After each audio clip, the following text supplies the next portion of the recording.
What are you going to do with what you have? I'm not talking about how much you have. Some of you are business majors. Some of you are theologians, nurses, sociologists. Some of you have money. Some of you have patience. Some of you have kindness. Some of you have love. Some of you have the gift of long suffering. Whatever it is, whatever your gift is, what are you going to do with what you have? All right, now here's my last point about failure. Sometimes it's the best way to figure out where you're going. Your life will never be a straight path. I began at Fordham University as a pre-med student. I took a course called cardiac morphogenesis. I still can't say it. Cardiac morphogenesis. I couldn't read it. I couldn't say it. I sure couldn't pass it. So then I decided to go into pre-law, then journalism. And with no academic focus, my grades took off in their own direction. Yeah, down.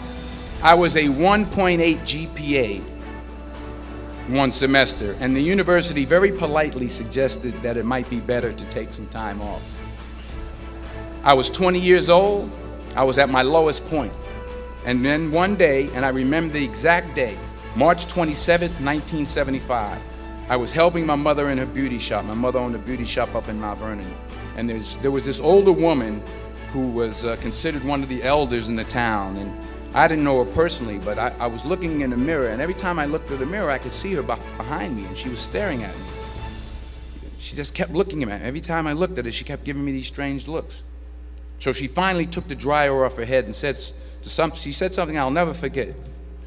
First of all, she said, "Somebody give me a piece of paper. Give me a piece of paper." She said, "Young boy, I have a prophecy, a spiritual prophecy." She said, "You are going to travel the world and speak to millions of people." Now, mind you, I'm 20 years old. I'm flunked out of school. In fact, like a wise ass, I'm thinking to myself, maybe she's got something in that crystal ball about me getting back into school next fall. But maybe she was on to something, because later that summer, while working as a counselor at a YMCA camp in Connecticut, we put on a talent show for the campers. And after the show, another counselor came up to me and asked, "Have you ever thought about acting? You're good at that." So when I got back to Fordham that fall, I got in and I changed my major once again for the last time.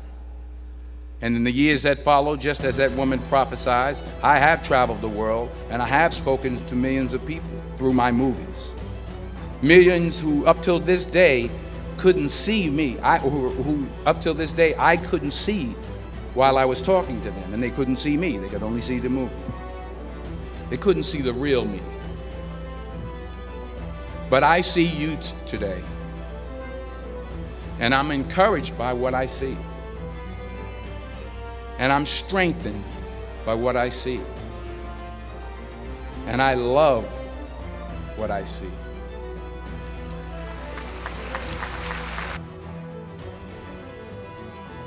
Taking risk is not just about going for a job. It's also about knowing what you know and what you don't know. It's about being open to people and to ideas. In the course of the film, the character I play begins to take small steps, small risks. He very, very, very slowly begins to overcome his fears.